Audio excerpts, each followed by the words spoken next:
last, I've uncovered the secrets of what it means to be a Disney princess. Behold, Princess Pat, the first Theorist princess. According to last week's episode, I have everything I need. I've got my royal theory dress, which is very highly merchandisable to the 4-year-olds. I've got myself my sassy animal sidekick, and I've got a can-do attitude. Disneyland Soundsational Parade, here I come. Not so fast, haha!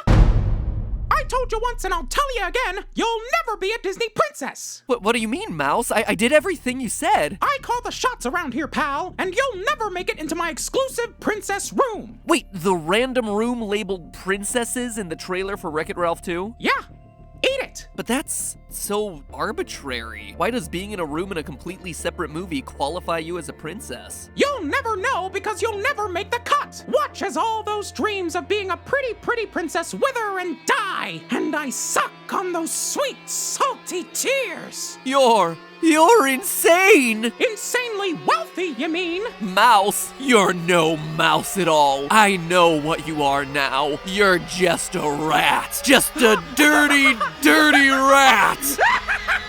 No!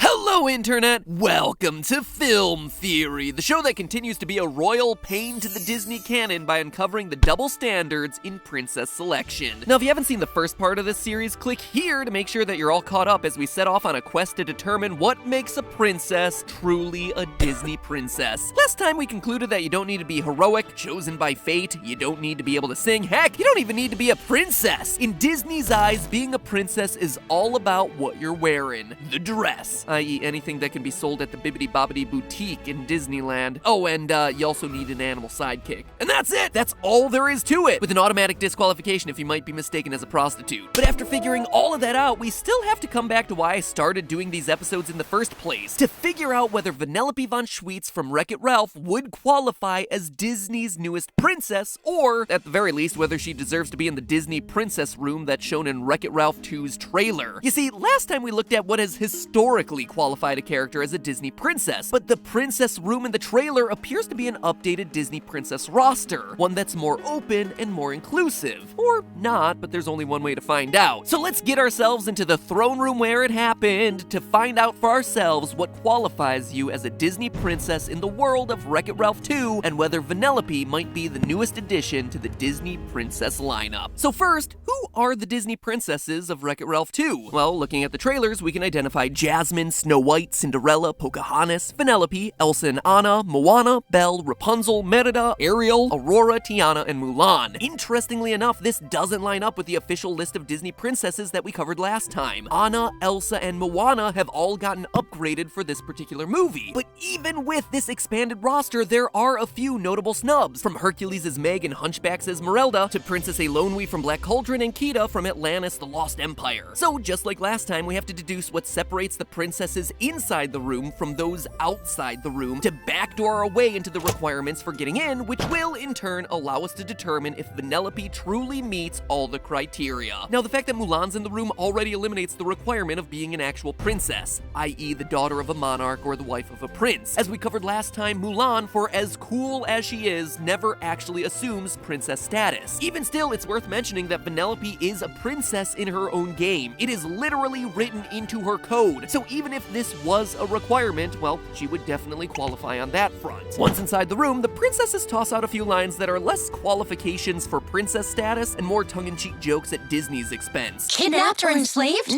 are you guys okay? Should I call the police? Rapunzel asks if Vanellope has magic hair, but obviously that shouldn't qualify someone as a princess because Rapunzel is the only person in the room with magic hair, unless you count Pocahontas' perpetual breeze blowing on her. So epic. Elsa asks about magic hands, but again, it's the same problem here. Elsa's the only one with those. Funny enough, even though Vanellope answers no to a lot of these questions, she actually qualifies for a bunch of them. I mean, think about it. Does she have a magic power? Yeah. In her first movie, she has the power to glitch, a power that she hones throughout the film and figures out how to control at the end so she can defeat the villain and reclaim her throne. Huh, why does that sound familiar? Oh yeah. Was Vanellope cursed? I mean, she says no in the trailer, but yeah, her code was tampered with in Wreck-It Ralph so she could be removed from the throne and placed into totally total obscurity for a long period of time. And if that doesn't sound familiar to you, well then maybe you should rewatch Tangled or Sleeping Beauty. Already, just based on those things, Vanellope is scoring higher on the princess meter than most of the ladies in the room, which actually puts her in pretty good position to become the next addition to the Disney princess lineup. But we can't make this call based on a few random qualifications thrown out in the trailer. We need to find something that truly unites everyone we see in this room and disqualifies everyone that we don't see in the room. So the next logical thing is to look at the end of the scene. Here, Rapunzel asks if people all think that Vanellope's problems were solved by a big strong man when actually they weren't. When Vanellope says, "Yeah, what's up with that?" it's the punchline that confirms that Vanellope really is a Disney princess after all. Now, last episode I gave the girls a hard time about this because guess what, Ariel? Both Triton and Prince Eric are forced to clean up your little mess and save all of Atlantica. How about complaining less about other people stealing your achievements and instead stepping up and owning your mistakes? That would be a good moral lesson. Sour grapes aside, this seriously can't be the qualifier for this room. I mean, sure, the older princesses in the room were indeed rescued by dudes who went around kissing unconscious women in the forest, but what about these ladies? It's awfully hard to argue that people think that the new guard of Disney princesses need a man when their movies specifically feature them flipping this narrative on its head. One of the most central themes of Moana is that a character like Maui, literally the archetype of the big strong man, is not the linchpin in the story. This theme is even more apparent in Frozen, where Disney intentionally takes the idea of love in princess movies and flips it around by making the handsome prince the ultimate villain.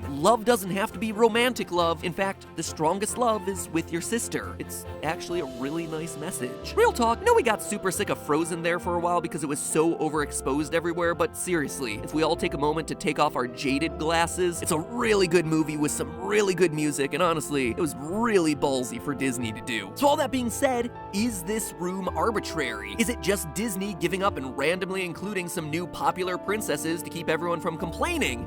Ha! Of course not. This is Disney we're talking about. They are way too smart for that. No, the Disney princess room in Wreck-It Ralph 2 doesn't come down to looks or animal friends or not needing no man. Nope, it's not about who they are, it's about what they earn. The qualification for Disney princesses in this room comes down to how much bank they can roll in for Disney. If you don't believe me, check out the stats. Websites like Box Office Mojo keep track of gross profits from movies going all the way back to the earliest classics like Gone with the Wind and Snow White, and even accounts for ticket price inflation. Now, this lets us compare how deep the royal coffers go for each of the Disney princesses that we see here, and it tells us a pretty clear story about what makes Disney treat a woman like royalty versus giving them the royal boot out of the Magic Kingdom. Looking at all the global gross adjusted profits for Disney princess movies, there are no surprises at the top of the list, with Frozen being the first modern Disney princess movie to gross over $1 billion globally with a single release. That $1 billion apparently buys you 2 seats in the Disney princess room. The rest of the princesses score between $673 million globally, with Sleeping Beauty down all the way to the low end of Princess and the Frog with $267 million globally, and $104 million specifically in the US. And wouldn't you know it, but that seems to be our cutoff. Anything that falls below the $250 million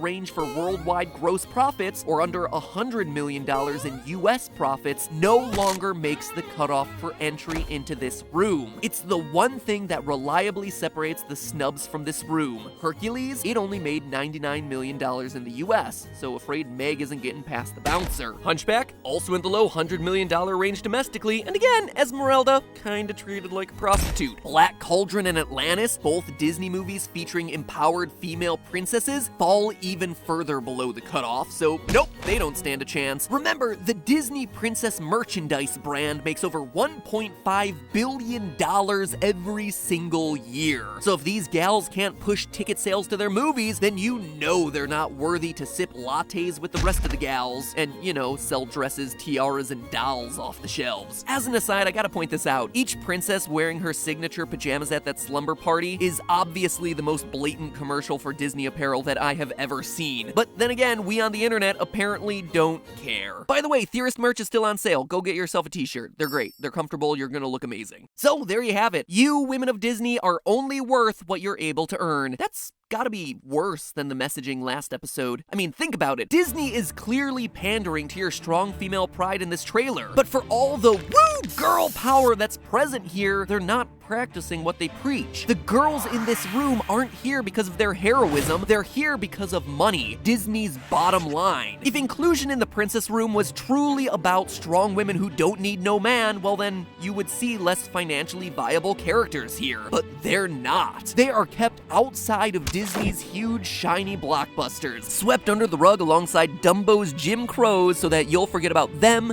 Disney's failures, and move on and buy yet another shiny princess dress. But with that said, now that we've found the crucial differentiator, basically that all our princesses are major 1%ers for Disney, we can finally decide if Vanellope belongs in the room or not. Based on the gross adjusted global profits for the first Wreck-It Ralph movie, it earned $471.2 million, which definitely qualifies Vanellope for the Rich Princess Club. In the US alone, it raked in almost $190 million, beating out other princesses in the room like Mulan and Tiana, and thereby securing Vanellope a spot at the slumber party. She'll even represent a new category of princess, the Geek Princess.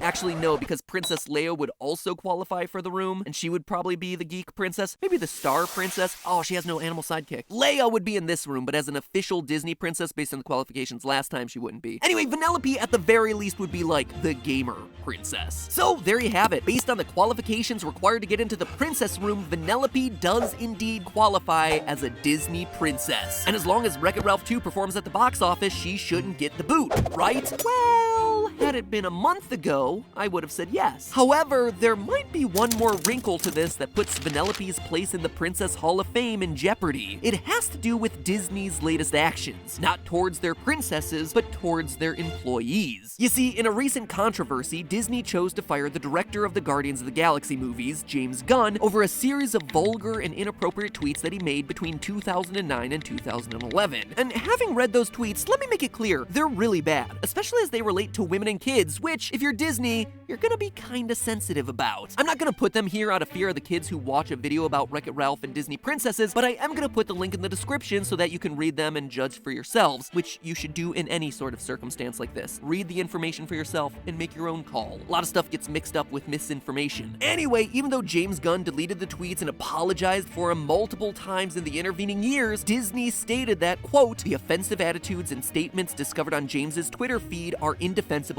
and inconsistent with our studio's values, and we have severed our business relationship with him," end quote. If this is Disney's policy with its employees, though, they're gonna start running into some issues with other employees. In this case, old Vanellope Von Schweetz, voiced by Sarah Silverman. You see, just like Gunn, and quite honestly like a lot of comedians, Sarah's early work really doubled down on edgy, envelope-pushing humor, taking controversial, taboo topics and diving headfirst into them. For example, her show on Comedy Central, the Sarah Silverman program, had full episodes dedicated to jokes like blackface and sexual deviance. She's used racial slurs before on late-night programs and has actively said that she wanted to be the first person to make jokes at the expense of Martin Luther King Jr. All things that seem fairly comparable to what Gunn did on his Twitter feed. And just like Gunn, Sarah Silverman has apologized and made it clear that she's embarrassed by a lot of those early jokes of hers. Now, I'm not casting judgment here. I report facts and from those concoct theories. I have no problems with Sarah, and I think that she's done a lot of good for a lot of really positive causes. And I firmly believe that humor, acceptable taste, and most importantly, people change over time. But with the James Gunn situation, Disney has set itself a precedent. It's there, currently being hotly debated in social media. None of us have a copy of Disney's Code of Conduct in front of them, but if Vanellope is truly contributing to the Disney princess powerhouse, we all might want to be prepared for a little change of voice acting, just in case. But hey, that's just a theory. A film theory. And you think Wreck-It Ralph breaks the internet? That is nothing compared to Wreck-It Ralphs of the real world. People who actually want to break into stuff on the internet, including people's accounts, phones, and computers. King Candy, the hacker of the original Wreck-It Ralph, is creepy enough. You can bet that real internet hackers aren't nearly gonna be as sweet. So what do you do to stop them? Well, you use a VPN, like I do, and like a lot of my other fellow YouTubers do. And the one that I found the best results with is our sponsor for today, NordVPN. You could say that it protects the royal treasury of my film theory scripts. Now, if you've never used a VPN before, Nord is a great place to start because it's easy to use and you can install it across all your different devices. Whether it's the phone that you play Fix-It Felix on, the tablet you write your Disney fan fiction on, or the desktop where you complain in the comments that my theories are bogus on. Hashtag get MatPat off the internet. No matter what you're doing, you'll be doing it safely through Nord, which filters all the data coming in and out of your computer on the internet, making it a lot harder for someone to hack you or for other malicious stuff to happen to your devices. I mean, seriously, it's a lot of peace of mind because it's basically like your own personal internet filter. On a more serious note, as someone who just became a dad and has a baby monitor running on my Wi-Fi, you can bet that internet security has a whole new meaning for me now. But regardless of whatever information you're looking to protect, the websites you're visiting, your personal account information, whatever your reason for wanting to be safer and more protected online, check out NordVPN with the link in the description. Click it down there or head to nordvpn.com/filmtheory, nordvpn.com/filmtheory, where they're giving away a huge discount off their subscriptions with our code. Seriously, it is huge. It is 77% off, which is kind of a random number, but it's still a massive random number. It's like almost giving it away for free. So go there now because it's ending soon. Stay out of King Candy's clutches. NordVPN, 77% off. That's 1/7 away from jackpot.